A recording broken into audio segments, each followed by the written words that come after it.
Hi, so yes, I'm on my soapbox again with my frustration about people demanding that we all go back into the office 3 days a week with no sound justification, and it makes no sense whatsoever. Individuals and teams should decide themselves when it makes sense to physically co-locate, and if they want to use the office premises to do so, then do it. Yesterday I explored Google getting it wrong. Today I want to talk about Salesforce and Apple getting it wrong. So Salesforce have taken a nice little trick to try and get people into the office by appealing to the altruistic impulses of their employees. So they have said that every day an employee shows up at the office, they will give $10 to a local charity. The fundraiser is running for a limited period of time, but the intent is to repeat it. And it's called Connect for Good.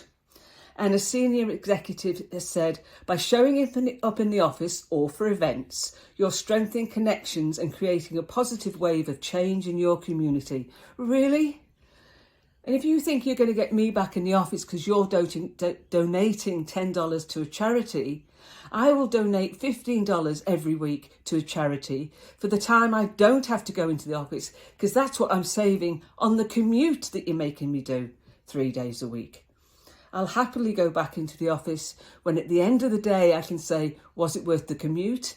And the answer is yes.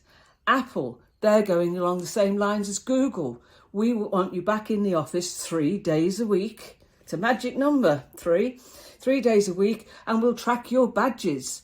And if employees do not comply, they are giving escalated warnings. And according to Tim Cook, CEO, this approach enhances the ability to work flexibly while preserving the in-person collaboration so essential to the culture at Apple. Now, enforcing employees to be in the office 3 days a week is not flexibility. That's rigidity. You must be in the office Tuesday, Wednesday, Thursday. No reasoning just because it's Tuesday, Wednesday, Thursday. It's nonsense.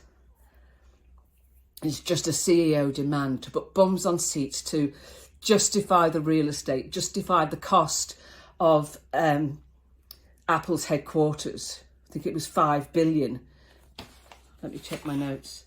Yeah, $5 billion investment in Apple Park needs to be justified. Shareholders need to see bums on seats.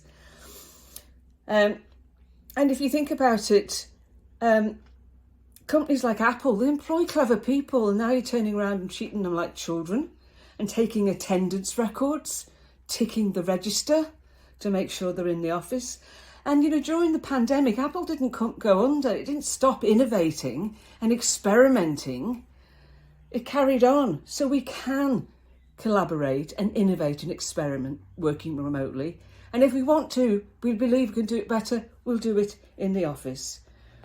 And the Apple slogan says, how we come together is how we change the world. It doesn't say how we work in an office is how we change the world.